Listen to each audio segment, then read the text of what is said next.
You're listening to the Wanderlust Swingers podcast with Aussie hosts Cate and Daryl. If you're curious about exploring your sexuality or the swinging, hotwifing and non-monogamous lifestyle, you've definitely come to the right podcast. Or maybe you just love travel adventures. Either way, we share our personal, sometimes juicy, sexy stories as well as swingers club and event reviews, interviews with other sassy people, and of course our global swinging adventures. We try to bring you a look into the diverse lifestyle that the swinging and non-monogamous community has. We hope you enjoy. Now let's get into the episode.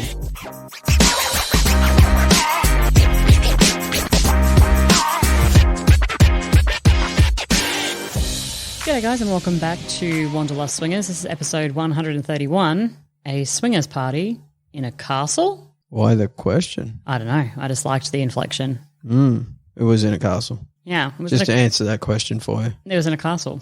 Was. We're going to talk about the recent party that we went to in Croatia. Obviously, it was a swingers party in a castle. That's what we're going to talk about on today's episode. It was in a castle. It was in a castle. So welcome. Welcome back. Welcome if this is your first episode. Great to have you here. Everyone's house is their castle. Isn't that something to do with like a toilet being your throne and castle situation? Yeah, that's an Australian thing. So I'm running out of cultural tidbits for Croatia. Every episode of the Wanderlust Swingers podcast, we like to start with a cultural tidbit about the place that we're in. And because we've been in Croatia for so long now, I'm running out of 6 months. I'm running out of Croatian. Yeah, because you told me they have to be about sex. So it makes it very difficult. I'm going to start going into some odd territory. My next one, not necessarily about sex, but about sex positivity. Avoid strip clubs at all costs unless you know what you are doing. This is a warning that I found across about 15 different websites here in Croatia and a lot of travel websites that come to Croatia. What do you got to know what you're doing? They are often run by very shady characters and often overcharge their guests. Recent cases include foreigners being charged over 2,000 euros for a bottle of champagne and then being beaten up by the bouncer upon inquiry. That sounds like fake news. I'm telling you, 15 different websites all say the same thing. Be careful of the strip clubs here because they're not regulated by the government. Actually, they're like, they kind of sit in this grey area where they don't go after them, but they're not legal. Given there's only about 4 of them in the country, I'm not sure it'll be a big problem. Yeah, it's not a big problem, but that's my cultural tidbit for today. Okay. You like it? It sounds pretty negative though. Just to let you guys know, $2,000 for a bottle of €2,000 for a bottle of champagne. It's quite expensive unless it's like a magnum of really expensive champagne. And then maybe... Yeah, maybe they bought fucking a magnum of Cate and this is what happened. What's up with us? So a little bit of a quick update on what we've been up to before we get into the castle party review. Daryl, because this was a recent single guy situation and ghosting and not turning up to a date and totally having a partner, do you want to field this one? What happened? Well, there was a subhuman person. Boom. How'd you find this person? On the line. He was on the line. He was on one of the 2 websites here, which one I can't remember. But he has since been blocked, like hard. You blocked him? Yeah. Why'd you block him? Because he was a douche waffle. Yeah, explain how you found this person, how you got to like him coming out on a date, and then why things started to like there was red flags, and then how it all went pear-shaped. Okay. I mean, take us on a journey. You know what I mean? You want me to tell a story, do you? Can you please take us on a journey? I'll tell you a story. All right, good. There was this guy. Okay. I met him on the line on a place. Yep. He had all the right things on his profile, talking about how, you know, he was looking for a longer term couple and looking for fun and friendship and all those sorts of things. And then I reached out to him and he responded. Dun, dun, dun. And at this point, there was nothing untoward. It was just, he was just a nice guy, seemed. I'm on the edge of my seat. I figured.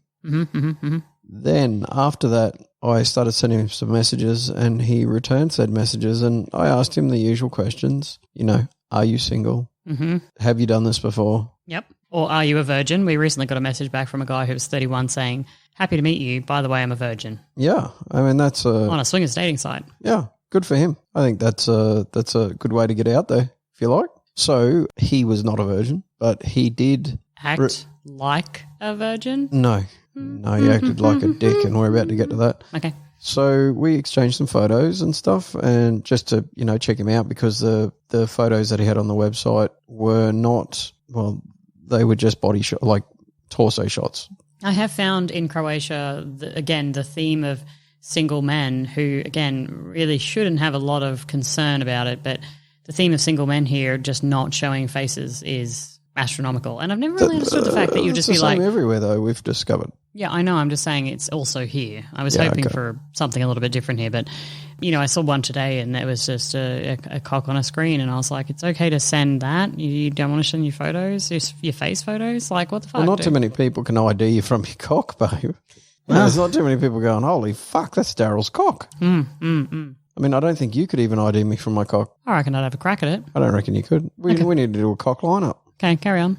We're going to do a cock lineup. That's what's going to happen. Then with my questioning, he said, oh, look, I'm in an early relationship. We're 2 months in. It's not exclusive. We're just still feeling everything out. So, we discussed this and we're like, is that okay? Are we okay with that? And we're like, yeah, well, I mean, it's not exclusive, so that should be okay, right? Because it's not exclusive. We then organise a day date, just a quick catch up for catch up for coffee for you and him because I wasn't available that night or something. No, it was during the day. I'm pretty sure you were working.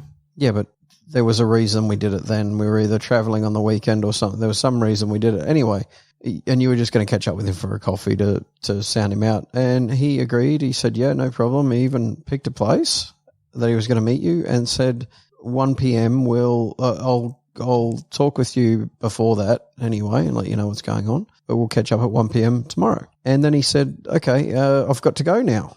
So at this point in time, just to actually give some info on what's going on. So Daryl invited me to a group chat. We're in WhatsApp, which means that you can tell when somebody has read a message or when it's been delivered, when they've read it, what's going on with it. You can tell what's happening with that message in the group chat. Yeah, absolutely. And in the chat that I had set up with him as well, which was just a one-on-one, where I asked the prequel questions. Right. And initially when I came on, I started asking the same questions about, do you have a girlfriend? And that's when he reconfirmed, like it's a new relationship.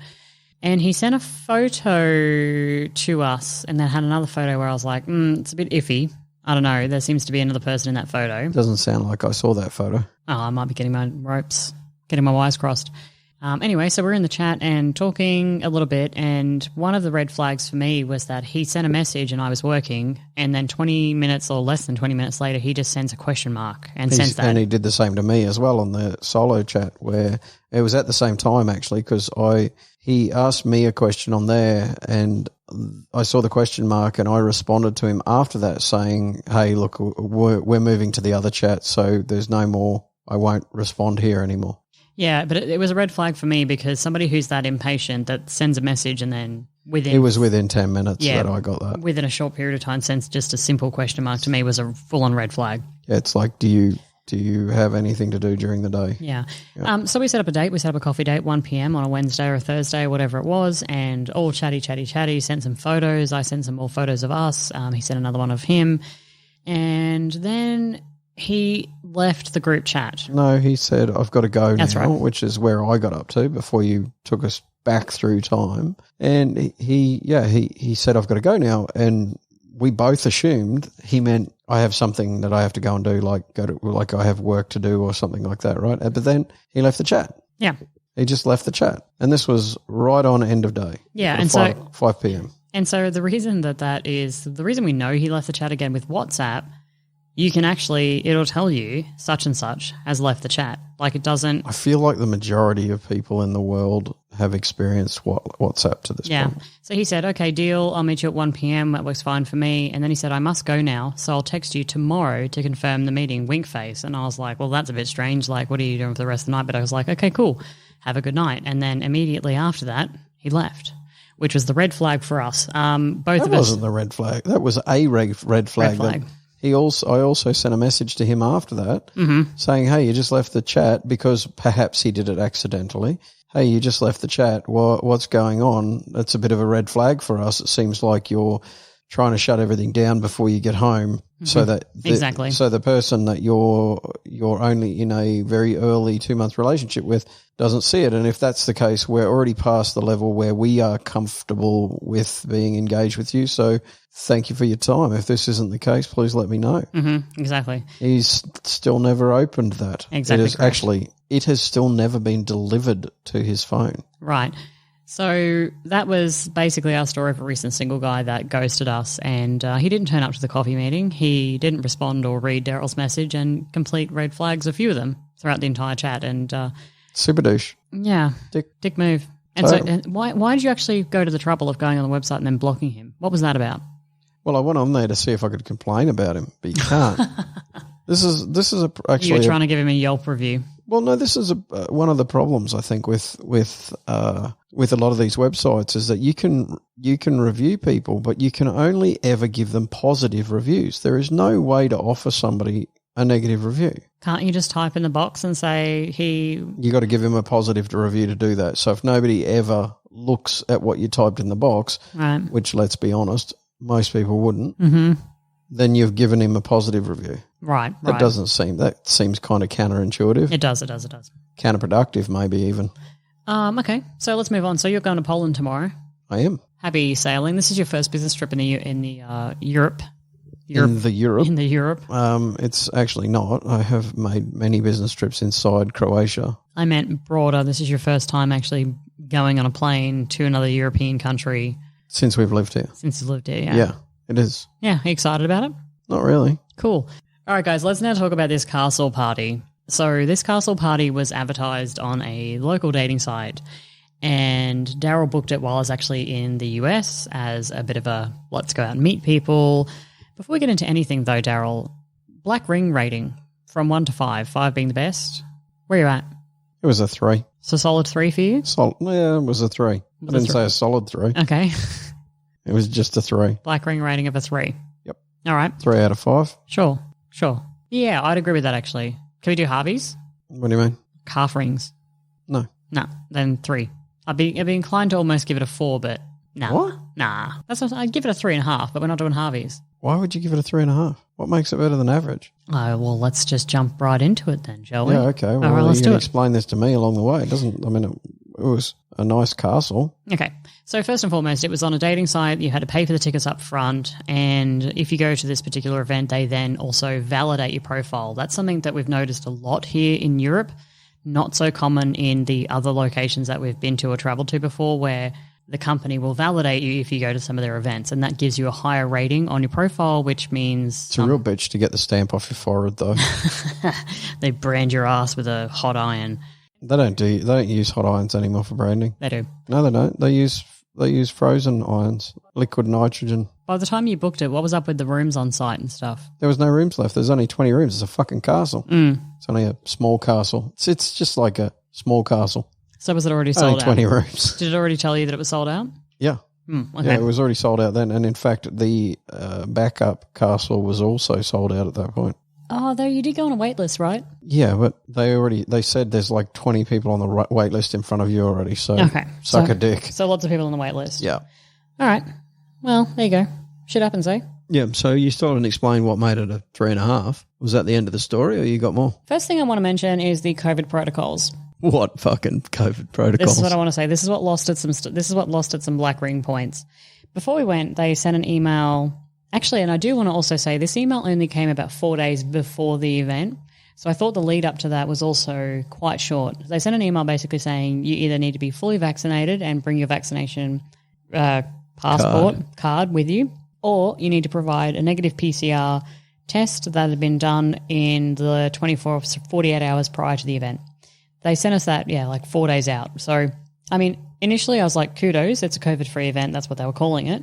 But then equally I was like, you should probably do this more than 4 days in advance. Like people should know this because you've got to go and get your test done and you got to book that in and everything, right? Yeah, absolutely. So I was happy about that. I was excited for the fact that they were taking that seriously. And so we put our vaccination cards inside our passports and roll up to the event. Daryl, tell me about the process to check in and stuff like that.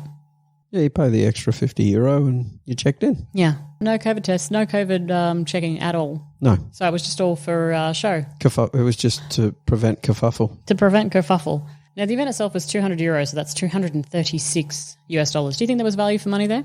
I'm going to take pause on that. I would say maybe. I think there was. So for $236, that was for 2 nights, right? And it included all drinks and then the food. I forgot about that. And all the food that was there. So booze. Not to mention the booze and food. Not to mention the venue, the entertainment. Yeah, it didn't help stuff. that I was fucking driving both nights. No, it didn't. Which was a bit of a dick move. But I mean, on your behalf. But I mean, in terms of what do you mean? In terms of the expense for the cost of going, it is a higher expense but I think it was value for money in my mind. Okay.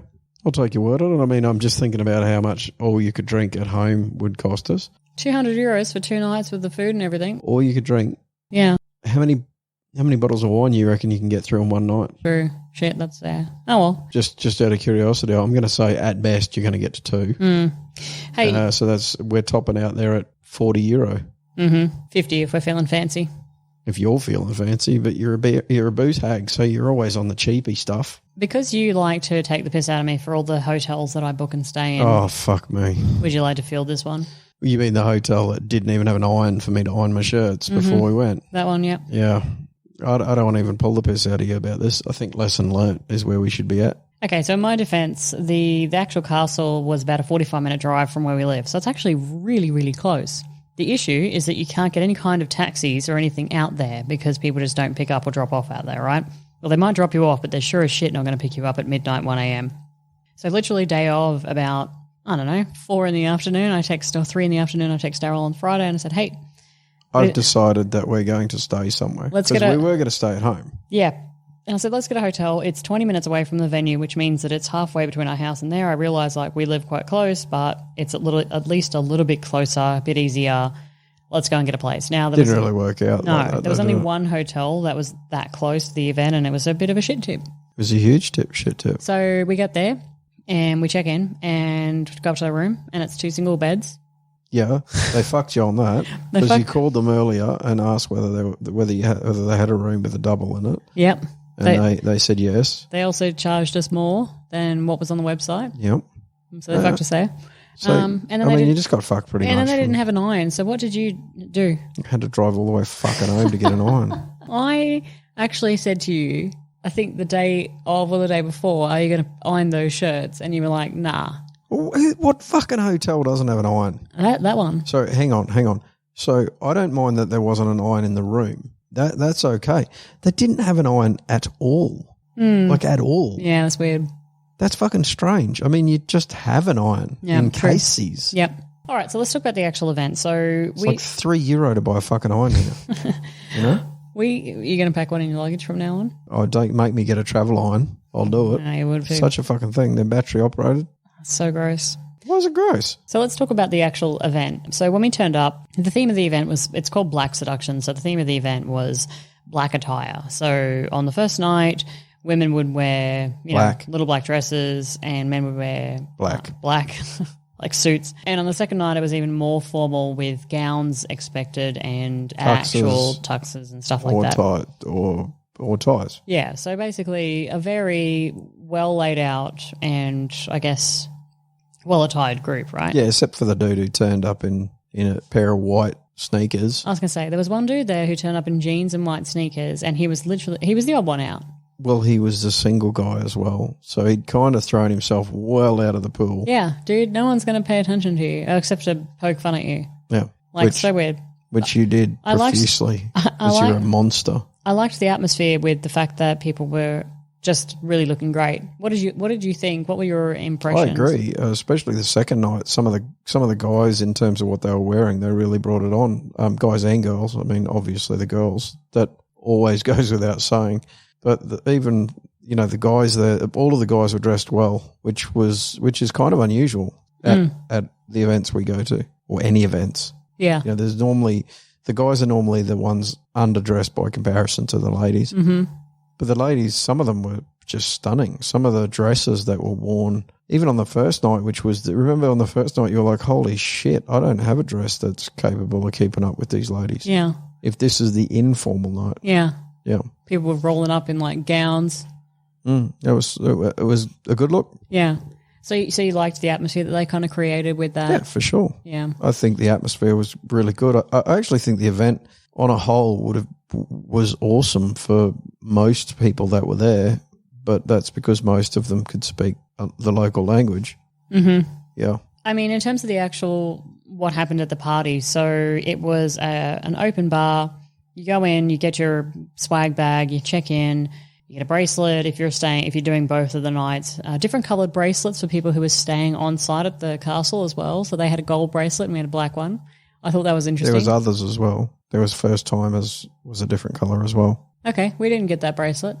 no, first timers to any event. Like they offered. So the single lady that we were with had a different colour bracelet. Oh, interesting. And so did some of the other couples. That was the first time. And then we were connecting with a few different people, and we connected with a specific couple, and we were spending some time with them on Friday night. Now, this is a couple that we had actually spoken to on a dating site, I guess a month or two beforehand. We were trying to arrange a meetup. Yeah, more than once actually. We've spoken to them. Yeah. So we were trying to organise a meetup. Then they went overseas. They went somewhere and we couldn't catch up with them. Then the next time we went somewhere and we couldn't catch up with them. You were in the US or something like that. So he called us over to his table on the Friday night. Do you remember what one of the first things that he said to us was? Your profile photos are shit. You guys are much more attractive in real life than you are in your photos. Yeah. So, which I actually take as a compliment because, frankly speaking, most people are better in their photos than they are in real life. So that means I'm hotter than I think I am. So when he said that to you, what were your first thoughts? Okay. Well, he said that we're better. We look better in real life. But do you remember the follow-up comment that he made? Just about the one photo where I look gay. No, what? No, he actually said to us that we'd probably get a lot more people reaching out to us and interested in playing with us if we changed the photos on our website. On the dating profile. Yeah. I thought that was really funny. So he kind of gave us a compliment, but it was a little bit backhanded, I think. Okay. So that was funny. So we spent a lot of time with them. I only heard the compliment. Chatting and hanging out and flirting and stuff like that on Friday, and then we had lunch with them on Saturday. What were your overall impression of them as a couple? They seem lovely. I mean, she's very attractive. I don't know what else to say. They just seem lovely. She struggles a little bit with English, even though her English is actually very good when she uses it. I think it's more just an embarrassment potential thing that she's worried about. So he did some translating along the way. Don't get me wrong, her English is enough that she can give obvious consent to anything that you're discussing. There's no problem with that, and she understands enough of what you're saying to get away with that. Yeah, I don't know. They were nice to talk to. They seemed interesting. So we were going to play with them, or we had spoken about playing with them, and that was the in idea of kind of where we were going, right? And then there was some conversation that you guys had that I was out of the mix. I think I was in the bathroom or something. I'm not sure where I was. But tell us about the conversation that you guys had about playing. Okay, well, he said that they're interested in playing separately on the same bed to us, basically. Yeah. So what we would call same room sex. Now, the reason that this was, and this is not an issue, like you want to do same room sex, it's not a problem at all, and we've done that a lot of times with different people. What kind of threw us off was the fact that on the Friday night, they actually mentioned that they were fucking in their room for 3 hours and left the doors open in the hope that somebody would come in and want to play with them.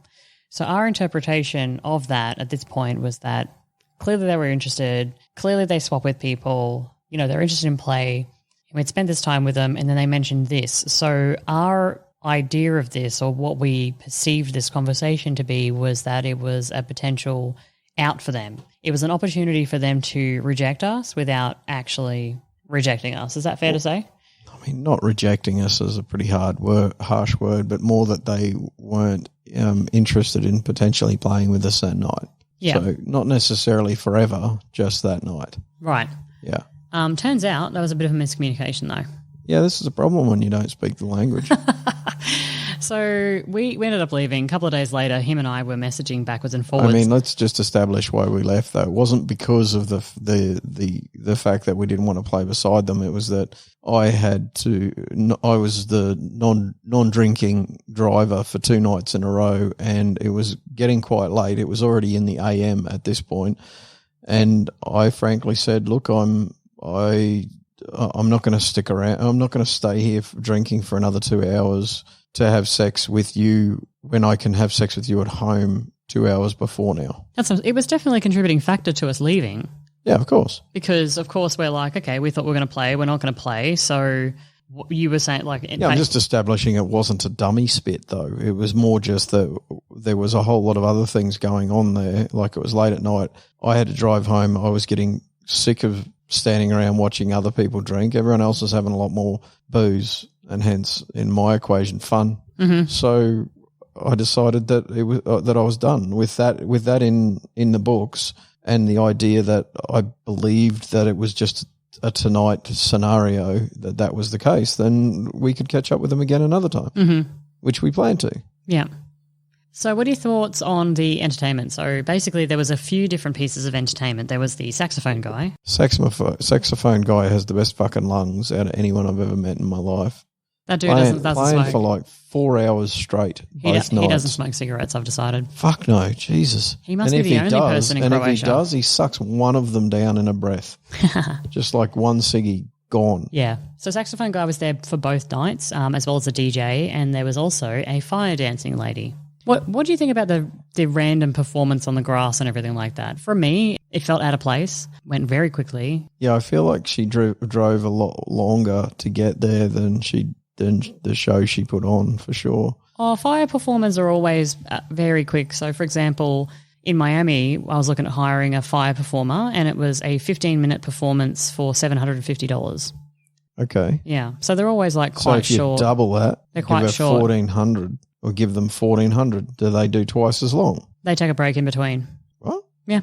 What? They can't keep dancing? They consider it to be two different performers. Yeah. I think it was really, the atmosphere was great. I think that the drinks were good. I think that the food, the canapes. The drinks were good. You had vodka and lemonade all night, vodka Sprite all night. I wonder where all that wine came from that I was drinking in the champagne. You drank wine and champagne as well. What drinks are you talking about that were good? Those ones. Okay. I mean, nothing terribly special about a bottle of wine. I thought that the party was well arranged. I thought the venue was really cool. I thought that the setup was great. How was the pool? The pool was not great. The pool day on Sunday. Mm-hmm. Yeah, that's actually one of my next things. So we were able to go on Friday night and then Saturday night. So on Saturday day, they had this pool party. They just call that Saturday. They had this pool party. And we went to lunch and then went to the pool party because I was excited. So we put on our Cate loves a pool party. I do. So we got our hats. We got all the stuff that you would take to a pool party, and hats and all the stuff. And we roll up, and there's no outdoor pool. It's in construction. The only indoor pool they have is actually as part of the sauna. Yeah. And there was 2 inflatable beds in there with 2 naked dudes just hanging out in the hot sauna. There was more than 2 naked dudes. So. Not a pool party. Not a pool party. Well, there was a pool and people who were willing to party. No one was in there partying. I was disappointed, man. What do you mean? How much more party do you get than naked laying on a fucking blow up on an inflatable mattress? Yeah. That screams party to me. Actually, let's play some audio from a video that we recorded for our patrons. We actually did a whole bunch of backstage behind the scenes videos for patrons, and we spoke about the pool party in the video because we were on our way there and on our way back. Let's play that now.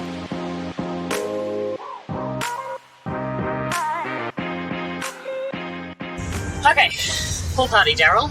Didn't have a pool. Well, there was a pool. It was inside. There was a pool.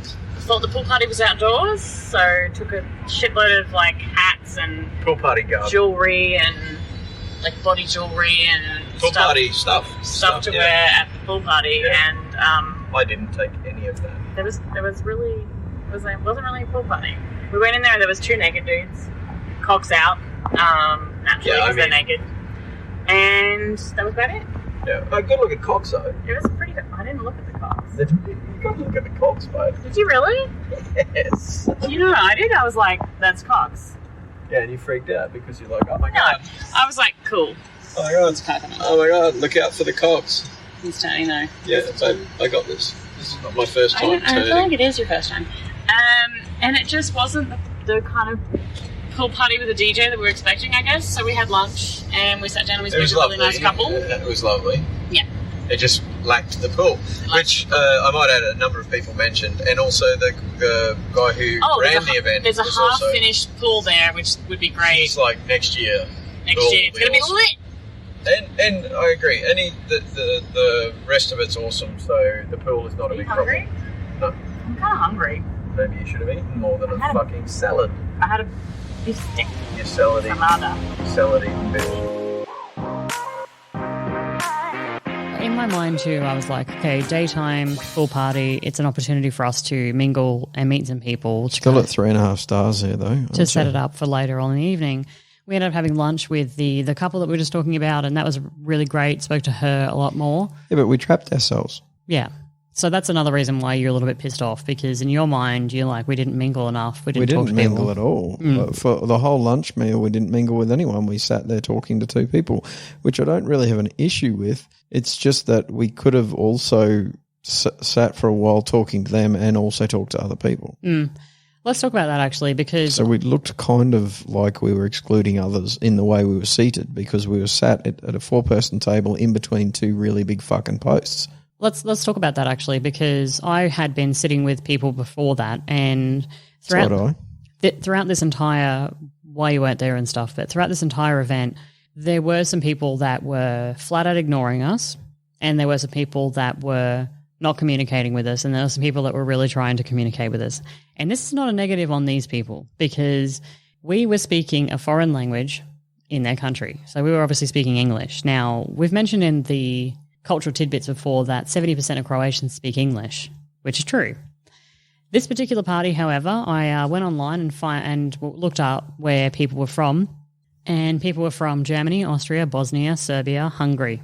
Cool. So although Croatians speak English quite well, those other countries that were there don't necessarily speak English or a lot of English. And so it was... I think there were about 3 people at that event who didn't speak English. Then why do people keep ignoring us? They didn't keep ignoring us. We ignored them.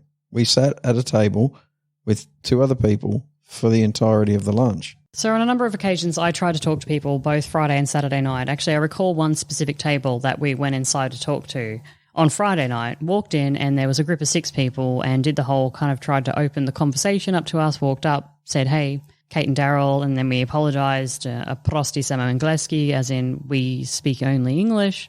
And there was a group of 6 people who kind of looked at us funny and then turned back to their conversation that they were having, and then continued having the conversation with each other. Yeah.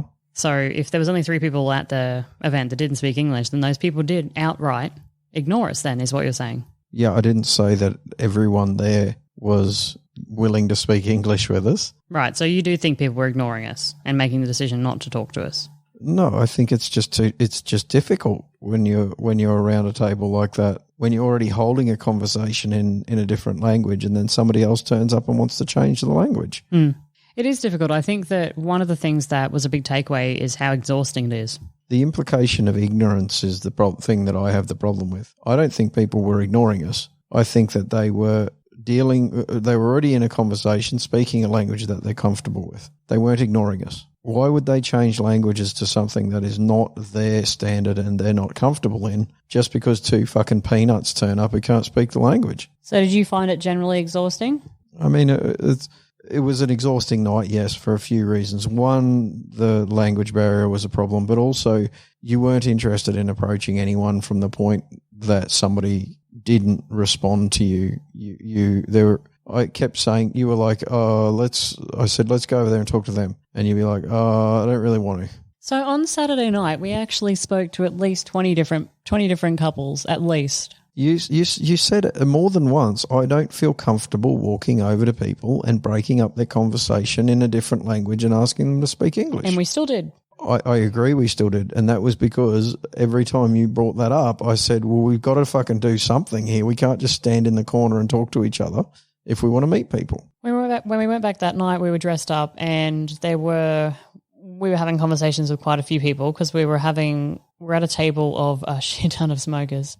That couple wasn't there at that point in time, so we were about 2 hours. We were chatting to about 3 different tables of people, and I think one of the things at this event that was difficult again to deal with was the just sheer volume and percentage of people that were smoking cigarettes. We think it's supposed to be like 30-40% here of people that would smoke, but at that event I think it would be higher, like 90%. Where do you think that was at? Yeah, that's probably about right. Yeah.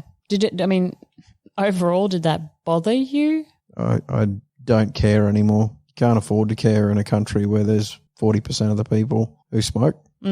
If you want to find people who are interesting to you, you find sexually attractive, and don't smoke, you're basically fucked. You may as well not try. Yeah, it's a tough one. I think that it makes it a bit difficult to kind of, I think, have a conversation and start to flirt for me when somebody's blowing smoke in your face for hours on end. I don't know. And it's not just that person, you know, it's the people next to you. Well, then you're fucked, yeah. Yeah.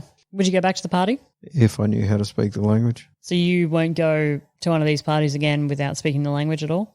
If you feel more comfortable around people that you can't speak the language of, and we can just try to chat with people and enjoy the time, whether it includes conversation or not, then yeah. But otherwise, no. Because if you're not comfortable, then you won't come over with me. I don't have a problem with that, actually. I think one of the things at this event, and I think it was the Friday night when we were having this conversation about, like, we really need to push ourselves to go and talk to people. It would be better if it was a feeling like it was a higher percentage for both of us, so it's not just feeling like it's one person doing all the work all the time and picking a table. I think if it was going to be a bit more fair, it would be on both of us to initiate that. But hopefully I think that the future events too maybe wouldn't have this kind of this difficulty in language. I mean, even in some of the other places that we've been around the world, there wasn't this high of a percentage of people who we couldn't really converse with easily. Okay, I'm recording this on my phone because one of the things that we forgot to speak about was a requirement for the ladies to change down into lingerie at a certain point of time during the night. I wanted to keep this as a separate segment, and we totally forgot to talk about it after we were talking about the language issue. And as you can tell, when we're talking about the language issue, we were getting pretty heated into who should be taking responsibility for trying to spark up the conversation and everything else. So you may have heard some of that. But anyway, here is what was advertised on the event. So this event actually had some boundaries, I would say, in terms and expectations, actually. So this was set on the website prior to you even booking your tickets. You knew that this is a requirement. And I quote, "At 2300, the ladies will go to a special room and change into sexy lingerie. In the meantime, gentlemen can get comfortable by removing their jackets and ties. Please don't forget to bring a bag in which you'll put the clothes." So what this basically meant was that at a certain point in time, you have to dress down, but just the women. Now, this is not an uncommon requirement in terms of dressing down. Some clubs require you to dress down before you might go into the playroom or visit the playroom areas, and that dressing down could be either lingerie or it could be a towel or something like that. That may be some of their requirements. Other clubs or other private parties may require a dress down for everybody at a certain point in time, and sometimes they just use that as an opportunity to move the party forward. But this particular time, it was just the women. So just the women were required to dress down. Now, I actually put this up in the swingers community, and it was really interesting reading some of the comments. It had 173 comments, you guys, so I can't read all the comments, but I tried to pick a few that I thought were relevant and interesting, and I wanted to kind of talk about these. But what I will do is I'll link the full discussion in the forum in the show notes, so that way you guys can, if you're interested, you can kind of go and check out people's interpretation. So let me see here. Tumbleweed Fresh is a single female, and she said, "I'd hate this. The time requirement is weird, but what annoys me most is the gender disparity. It makes me feel like the women are there to be oogled, but the men aren't. Either everyone is oogling or nah."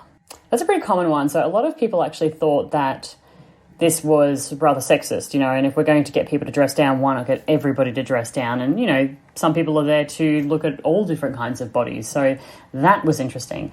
This couple is actually from London. So they're a London swing couple, and they said, "We've heard of this being called Dutch style and have heard of it in European parties where a bell is literally rung to let people know the party is changing to those rules. It sounded like a lot of fun once in a while, but not something we'd want at every single event." Emmett419 from New England said, "For the house parties we attend, the attempts to structure the evening just do not work out, ever. Card games, challenge games, set timers for X. It is all forced and fake, and people just either ignore it or grimly tolerate the intrusion. Leave it unstructured and wait for one or two people to get things going. This is quite a long one, but I really want to read this to you guys because it just made me actually laugh out loud. We were at a party with hilariously mismatched expectations from different cultures. This is a real thing too, guys, in terms of swinging in Europe versus swinging in Australia versus swinging in Asia versus the Americas. It is very, very different how people approach it. And I guess that's one of the reasons why we try to bring you this cultural tidbits to the podcast, because it is quite different depending on where you are in the world. And as we're going to Cap d'Agde soon, this huge event in France, we hope to really kind of talk about that too and how that differs from things like desire. Let me get back to the story. So, mismatched expectations from different cultures. There were maybe 8 couples at this party and everyone was getting to know one another.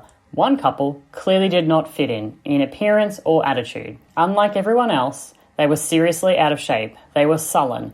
More people were showing up and things were heating up, although still vanilla.